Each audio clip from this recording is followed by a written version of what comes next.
Romantic love is a beautiful, intoxicating experience, but it is also heartbreaking and soul-crushing, capable of shattering your life, often all at the same time. Given the emotional wringer it puts us through, why do we constantly choose to do it? Even with our modern understanding of the mind, neither evolutionary biology nor psychology has managed to pinpoint the actual purpose of romance. It remains an unsolved variable in the blueprint of human behavior. Where science hits a wall, philosophy steps in. For thousands of years, the world's most respected thinkers have been obsessed with solving this exact mystery. These thinkers realized the answer lies in the human condition itself. To identify love's purpose, we must first find the specific wound in our nature it is meant to heal.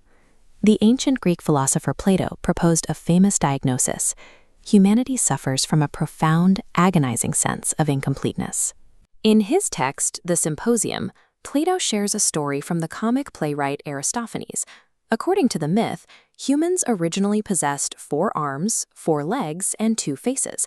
But after managing to anger the mighty gods, Zeus sliced every single one of them cleanly in 2. Ever since that moment, we've been walking around missing half of ourselves.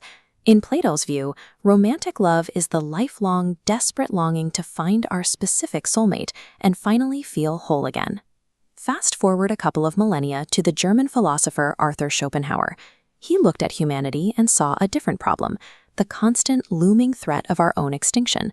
Schopenhauer called love a voluptuous illusion. Intense sexual desires lead us down a glowing path, convinced another person will magically bring happiness. But we are deceived. Nature is tricking us. The fusion we seek is actually nature securing its next generation. Once base desires are satisfied and the illusion fades, Schopenhauer observed we are unceremoniously thrown back into the mundane torment of our daily existence.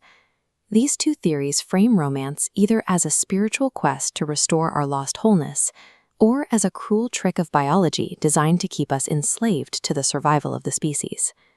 The Nobel Prize-winning British philosopher Bertrand Russell looked at our situation and saw a terrifyingly cold, indifferent reality. To survive the harshness of the world, humans isolate themselves. We build hard, impenetrable psychological shells to protect our fragile egos, which leads to profound loneliness. For Russell, the ecstatic warmth of passionate love breaks us out of our isolation, destroying that fear and allowing us to engage fully with life. Halfway across the world, Siddhartha Gautama, the Buddha, offered a radical counter-diagnosis. He classified romantic love as a form of sickness. In Buddhist thought, romantic love stems entirely from trying to satisfy our base desires. Those passionate cravings and attachments we feel for another person are actually defects, and they act as the root cause of our misery. You can see the dangers of this obsession illustrated in the classic Chinese novel, Dream of the Red Chamber. In one subplot, a character named Jia Ri falls deeply in love, only to be tricked, humiliated, and torn apart by his conflicting emotions. A Taoist gives him a magic mirror to cure his anguish, warning him never to look at the front of it. Of course he looks anyway, sees the woman he desires, and his soul is violently dragged away in iron chains to die. The stakes here are immense.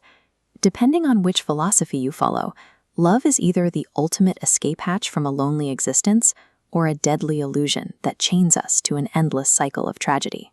The French philosopher Simone de Beauvoir examined these historical frameworks and identified a fatal flaw.